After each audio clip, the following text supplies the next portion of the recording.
En la pregunta de Beck Percioyola, presidente de la CGT. La CGT está cumpliendo 50 años. Bienvenido, Percy. ¿Qué significan esos 50 años para la historia democrática de este país?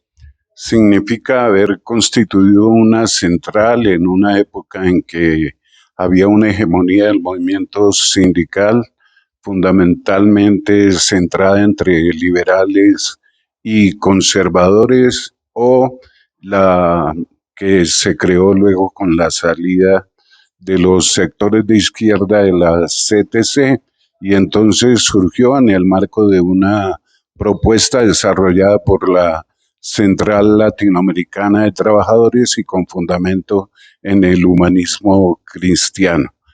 Así que hoy celebramos esos 50 años de existencia en la lucha sindical de esa importante confederación. ¿Qué significa la figura de Julio Roberto Gómez en esos 50 años de la CGT? Significa más de 45 años tal vez de la vida de un hombre dedicado al servicio de una causa.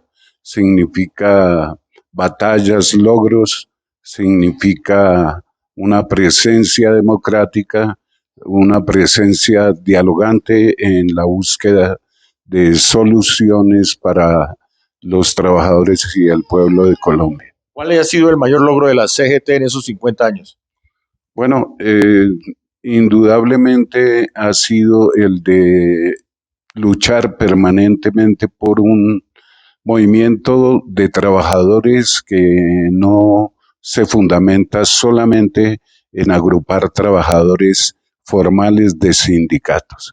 La CGT tiene un movimiento indígena, tiene un movimiento de comunidades negras raizales y palenqueras, y por supuesto tiene a su interior formas distintas de las simplemente conocidas de trabajadores de fábrica o empleados públicos, y hay una presencia de 3 federaciones del sector campesino muy importantes. En números, ¿cuál es la realidad de la CGT hoy? La realidad de la CGT es alrededor de 600.000 afiliados, que la hace, si no la más importante, una de las más importantes y representativas de Colombia. ¿Cuál es su objetivo como presidente de la CGT? Bueno, es poder continuar el legado de Julio Roberto Gómez, es consolidar la unidad interna de la Confederación y es mantener, más allá de la supervivencia mía, una presencia de la CGT por más de 50 años hacia el futuro. ¿Cuál es su mensaje de Navidad para los trabajadores, para la gente de la CGT y para la clase trabajadora colombiana?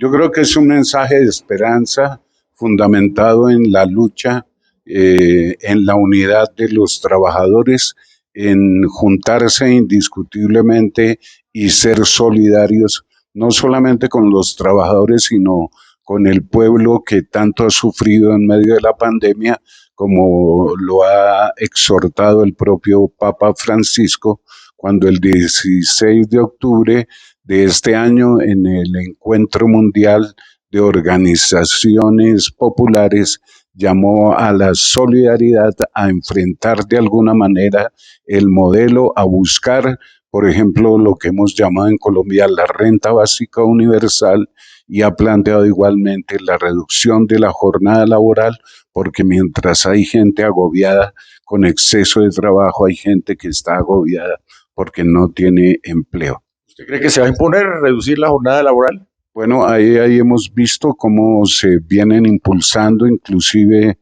de los sectores de la extrema derecha de nuestro país, propuestas de reducción de la jornada laboral, y caminar en el siglo XXI implica necesariamente avanzar como en el mundo moderno en Europa, donde las jornadas ya son inferiores en algunos casos a las 30 horas semanales. Menor jornada, pero mayor productividad.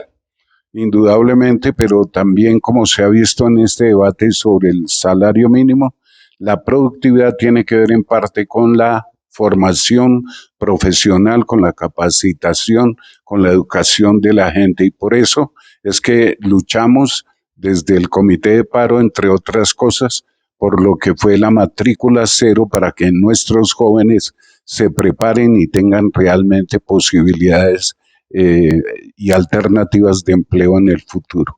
Menor jornada, pero salario digno.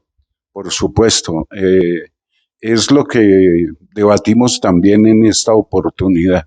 Por ejemplo, en México, en los estados de la frontera, el salario mínimo se duplicó, entre otras cosas, para evitar que la gente tenga que irse a Estados Unidos, pero también porque Estados Unidos, frente al tema de los tratados de libre comercio, le ha dicho al país: yo le compro productos, pero no con una mano de obra tan barata, y en ese sentido se vienen produciendo cambios en los temas que tienen que ver con la política salarial a nivel mundial. Felicitaciones a todos los trabajadores, a todos los que pertenecen a la CGT. El recuerdo de Julio Roberto está presente y tienen un digno sucesor, que es Percio Yola. Feliz Navidad. Feliz Navidad también para usted y para, no solamente para nuestros representados en la CGT, sino para todos los trabajadores, campesinos, comunidades y movimientos sociales que en Colombia luchan por construir una Colombia en paz, con justicia social.